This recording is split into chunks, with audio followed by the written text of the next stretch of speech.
जय हिंद दोस्तों, आप सभी का स्वागत है एसएससी मल्टीपल मेकर पर। हम सभी की तरफ से आपको सादर श्रद्धांजलि। अलविदा स्वर कोकिला। तो यहाँ पर हम लता मंगेशकर के बारे में कुछ महत्वपूर्ण जानकारियाँ हासिल करेंगे जो हमारे आगामी परीक्षाओं के लिए महत्वपूर्ण बनने वाला है। तो चलिए शुरू करते हैं और उनसे जुड़ी जो भी रोचक जानकारियाँ हैं उनको भी हम यहाँ पर देखेंगे।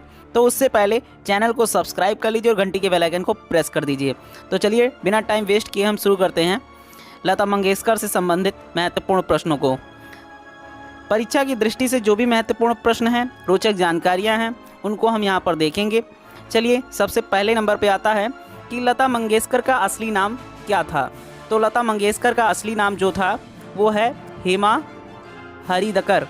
यहाँ पर कभी कभी हेमा मंगेशकर भी लिख कर आएगा, तो आप याद रखेंगे कि हेमा हरिदकर भी है और हेमा मंगेशकर भी है जो इनका असली नाम है। उसके बाद में उनका जन्म यानी कि इनका जन्म लता मंगेशकर का जन्म 28 सितंबर, यहाँ पर है कि 28 सितंबर 1929 को मध्य प्रदेश में कहाँ पर, इंदौर शहर में मराठी परिवार में हुआ था। तो लता मंगेशकर जी का जन्म 28 सितंबर 1929 को मध्य प्रदेश के इंदौर शहर में मराठी परिवार में हुआ था। ये भी आप नोट डाउन कर लेंगे। और उसके बाद में तीसरा पॉइंट है कि लता मंगेशकर के पिता का नाम क्या था, दीनानाथ मंगेशकर था तथा माता का नाम सेवंती मंगेशकर था। यहाँ पर आपको समझ में आ गया होगा कि इनके पिता का नाम क्या था, दीनानाथ मंगेशकर, और माता का नाम सेवंती मंगेशकर था। अगर आप अपनी परीक्षा के लिए बिल्कुल भी सीरियस हैं तो इस वीडियो को सिर्फ देखिए नहीं, अपने साथ में कॉपी और कलम ले लीजिए और सारे पॉइंट्स को नोट डाउन कर लीजिए, जिससे जब भी परीक्षा हो तो आप इन पॉइंट्स को ज़रूर देख कर जाएँ। उसके बाद में नेक्स्ट पॉइंट है कि 13 साल की उम्र में, यानी 13 साल की सबसे छोटी उम्र में इन्होंने क्या किया, 13 साल की छोटी उम्र में ही 1942 में ही इन्होंने पहला गाना गाना शुरू किया था। इन्होंने गाना गाना शुरू कर दिया था 1942 में। 13 साल की मात्र उम्र थी तब इन्होंने गाना गाना शुरू कर दिया था। उसके बाद में नेक्स्ट है, ये मोस्ट इम्पॉर्टेंट है, जो भी परीक्षा होगा उसमें पूछे जाने की पूर्णतया संभावना है कि लता जी को कई अन्य नाम से जाना जाता है, जैसे स्वर सामग्री, राष्ट्र की आवाज़, सहरदी आवाज़। ये भी इम्पॉर्टेंट है, सहरदी आवाज़, राष्ट्र की आवाज़ और स्वर सामग्री, भारत कोकिला।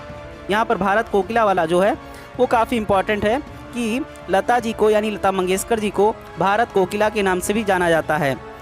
ठीक है, तो ऑप्शन में भारत कोकिला रहेगा तो आप वहाँ पर मारेंगे उसको। उसके बाद में अन्य रोचक जानकारियाँ जानते हैं, जैसे यहाँ पर भारत सरकार ने इन्हें भारत रत्न से सम्मानित भी किया था। कब किया था, तो यहाँ पर 2001 में इनको भारत रत्न से सम्मानित किया गया था। अभी हम नेक्स्ट पॉइंट में देखेंगे इसको। अब देखिए इनकी मृत्यु के पीछे का कारण क्या है और कहाँ पर हुआ इनका मृत्यु, तो ये भी जान लेते हैं। ये भी पॉइंट है कि लता जी की मृत्यु कोविड से जुड़े जटिलताओं से 6 फरवरी 2022 को मुंबई के ब्रीच कैंडी हॉस्पिटल में हुआ। तो ये इम्पॉर्टेंट है, कौन से हॉस्पिटल में हुआ, ब्रीच कैंडी हॉस्पिटल में हुआ। और किस दिन हुआ, तो 6 फरवरी 1922 को हुआ। वे कुछ समय पहले से ही बीमार चल रही थी। ओके, अब नेक्स्ट पॉइंट देखते हैं।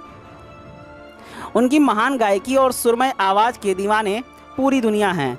हम सिर्फ भारत में ही नहीं बल्कि 7 समुंदर पार अगर देखा जाए तो इनके जो आवाज़ के दीवाने हैं वो पूरी दुनिया में देखने को मिलते हैं।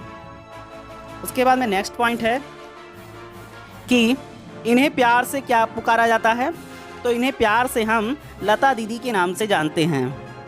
ये भी इम्पॉर्टेंट है कि इन्हें प्यार से सभी लोग क्या कहते हैं, लता दीदी के नाम से जानते हैं। उसके बाद में फिर नेक्स्ट पॉइंट देखते हैं। लता जी ने अपनी पहली डायमंड रिंग साल 1947 में 700 रुपये में खरीदी थी। ये भी इम्पॉर्टेंट है, एक प्रकार की रोचक जानकारी है, आप इसे नोट डाउन कर सकते हैं कि लता जी ने अपनी पहली डायमंड रिंग साल 1947 में 700 रुपये में खरीदी थी। उसके बाद में लता दीदी ने 36 से अधिक भाषाओं में 50,000 से अधिक ज़्यादा गीत गाए हैं, है ना। तो यहाँ पर ये नोट करने वाली चीज़ है कि लता दीदी ने 36 से अधिक 50,000 से भी ज़्यादा गीत गाकर Guinness book of world record में अपना नाम दर्ज कराया हुआ है। तो 50,000 से भी ज़्यादा गीत इन्होंने अपने मुख से गाया है, और वो भी 36 से अधिक भाषाओं में। तो सोचने वाली बात है, तो आप इसे नोट कर लेंगे। 36 से अधिक भाषाओं में इन्होंने गीत गाया है, और वो भी अच्छे स्वर में। तो यहाँ पर उन्होंने करीब 10 फिल्मों में अभिनय भी किया है, यानी कि अभिनय भी किया है, सिर्फ गाना ही नहीं गाई है, बल्कि इन्होंने अभिनय भी किया है, वो भी 10 से ज़्यादा फिल्मों में। उसके बाद में नेक्स्ट पॉइंट को देखें, तो यहाँ पर नेक्स्ट पॉइंट है कि लता मंगेशकर सिर्फ एक दिन के लिए स्कूल गई थी। ये मोस्ट इम्पॉर्टेंट हेडिंग है, यहाँ पर देख लीजिए कि लता मंगेशकर सिर्फ एक दिन के लिए स्कूल गई, बाद में उन्हें न्यूयॉर्क यूनिवर्सिटी सहित 6 विश्वविद्यालयों से मानक उपाधि से नवाजा गया है। तो यहाँ पर न्यूयॉर्क यूनिवर्सिटी सहित 6 विश्वविद्यालयों की मानक उपाधि से नवाजा गया है उनकी आवाज़ की वजह से। उसके बाद में कुछ अन्य रोचक जानकारियाँ हैं, जैसे कि लता मंगेशकर फिल्म इंडस्ट्री की पहली महिला हैं जिन्हें भारत रत्न और दादा साहेब फाल्के पुरस्कार प्राप्त हुआ है। तो ये भी इम्पॉर्टेंट है क्वेश्चन, ठीक है, कि लता मंगेशकर फिल्म इंडस्ट्री की ऐसी पहली महिला हैं जिन्हें भारत रत्न और दादा साहेब फाल्के पुरस्कार प्राप्त हुआ है। तो आप इसे नोट डाउन कर लेंगे। उसके बाद में नेक्स्ट पॉइंट, इसको हमने पहले ही बता दिया है कि लता जी को 2001 में भारत रत्न मिला था, तो आप इसे नोट कर लेंगे। उसके बाद में नेक्स्ट है कि लता जी के पति का नाम क्या है। तो लता जी की शादी ही नहीं हुई है, तो इस वजह से इनके पति का नाम नहीं है, ठीक है। तो आप इसे नोट डाउन कर लेंगे, अगर आपसे किसी कोई पूछता है तो ये आप जवाब दे सकते हैं। उसके बाद में नेक्स्ट है कि लता जी की संपत्ति कितनी है, तो ये भी एक क्वेश्चन है। तो लगभग इनके 370 करोड़ की संपत्ति है। उसके बाद में नेक्स्ट पॉइंट को देखते हैं। नेक्स्ट पॉइंट है कि साल 1942 में किटी हसाल के लिए पहला गाना गाया, यानी लता जी ने सबसे पहला गाना कब गाया, वो भी किसी फिल्म के लिए। तो 1942 में एक फिल्म आई थी किटी हसाल, उसमें इन्होंने पहला गाना गाया था, लेकिन उनके पिता ने इसे कटवा दिया और उनकी पहली कमाई 25 रुपये की है। कितने रुपए की है? 25 रुपये, जो उन्हें स्टेज पर गाने के दौरान मिली थी। तो स्टेज पर उन्होंने एक परफॉर्मेंस किया था जिसमें उन्हें 25 रुपये की कमाई हुई थी। पहला रुपया जो कमाई थी वो 25 रुपये की थी, और इन्होंने 1942 में किटी हसाल में एक गाना गाया था। उसके बाद में नेक्स्ट पॉइंट को देखते हैं।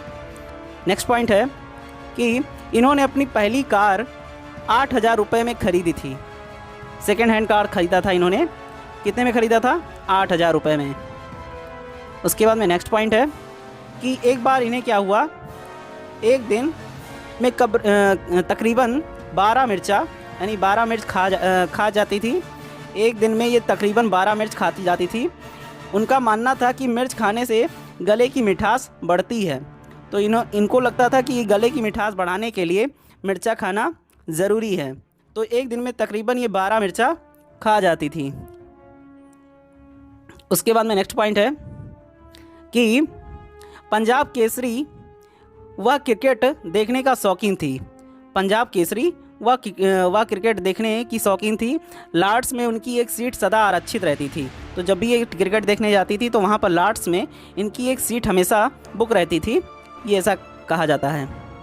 उसके बाद में ये सबसे मोस्ट इम्पॉर्टेंट है कि रोचक जानकारियों में पुरस्कार से संबंधित जो भी हैं कि इनको पुरस्कार कौन कौन से मिल चुके हैं। तो पुरस्कार की श्रेणी में इनके बहुत सारे पुरस्कार हैं, लेकिन कुछ हैं जो मेन हैं उनको देखते हैं। तो जैसे पहला है राष्ट्रीय फिल्म पुरस्कार, फिर बंगाल फिल्म पत्रकार संगठन पुरस्कार, फिर फिल्म फेयर सर्वश्रेष्ठ पार्श्व गायिका पुरस्कार, फिल्म फेयर विशेष पुरस्कार, उसके बाद में फिल्म फेयर आजीवन लब्धि पुरस्कार। ये सारे पुरस्कार हैं, आप इसे नोट कर लेंगे। और भारत रत्न सबसे उच्च श्रेणी में आता है। कब मिला है? तो 2001 में मिला है, आप इसे नोट कर लेंगे। उसके बाद में लता जी के संबंधियों की जानकारी यहाँ पर हासिल कर लेते हैं।